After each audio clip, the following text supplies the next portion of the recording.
اعوذ باللہ من الشیطان الرجیم بسم اللہ الرحمن الرحیم السلام علیکم ورحمۃ اللہ وبرکاتہ۔ ایک نئی ویڈیو کے ساتھ آپ کی خدمت میں حاضر ہوئے ہیں۔ آج کی ویڈیو میں ہم بات کریں گے ایک اللہ والوں کے قصے کہانیوں کے بارے میں۔ اللہ والے اس دنیا میں کیسے تھے، اللہ والے اس دنیا میں اپنی زندگیوں کو کیسے گزارا کرتے تھے، انہوں نے اپنی زندگی میں اللہ کو کیسے راضی کیا۔ آج کی اس مختصر ویڈیو میں ہم اسی بارے میں بات کریں گے۔ ایک دفعہ حضرت عمر بن عبدالعزیز رحمۃ اللہ علیہ، جن کو خلیفہ پنجم بھی کہا جاتا ہے، انہوں نے حضرت خواجہ حسن بصری رحمۃ اللہ علیہ کو ایک خط لکھا جس میں آپ نے درخواست کی کہ آپ مجھے کوئی نصیحت فرمائیں جس سے مجھے ہر کام میں مدد ملے۔ آپ نے جواب میں لکھا، اگر خدا تمہارا مددگار ہے تو پھر تمہیں بے خوف رہنا چاہیے، اور اگر خدا تمہارا مددگار نہیں ہے تو کسی سے کوئی امید نہ رکھو۔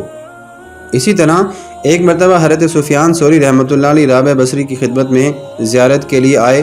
انہوں نے دیکھا کہ ایک امیر کبیر آدمی نہایت افسردہ کھڑا ہے۔ آپ نے پوچھا تو وہ کہنے لگا، میں دیناروں کی ایک تھیلی نظر کے لیے لایا ہوں، مگر جناب رابعہ رحمۃ اللہ علیہ نے قبول کرنے سے صاف انکار کر دیا ہے۔ ہو سکے تو آپ ہی میری سفارش کر دیں کہ یہ میری دینار کی تھیلی قبول کر لے۔ اس پر حضرت سفیان ثوری رحمۃ اللہ علیہ اندر گئے اور اس آدمی کا پیغام پہنچایا۔ حضرت رابعہ بصری روتے ہوئے کہا، پروردگار جانتا ہے کہ میں اس سے دنیا مانگنے میں عار محسوس کرتی ہوں، حالانکہ وہ تمام دنیا کا مالک ہے۔ بھلا ایسے شخص سے کیوں کر کچھ لوں جو اس کا مالک ہی نہیں ہے۔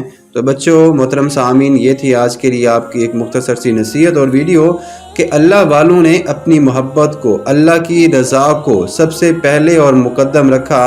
اللہ والوں نے اللہ تعالیٰ کی محبت کو حاصل کرنے کے لیے دنیا وما فیہا کی تمام حقیر چیزوں کو چھوڑ دیا، اور وہ کسی سے کوئی چیز لینے میں بھی عار محسوس کیا کرتے تھے۔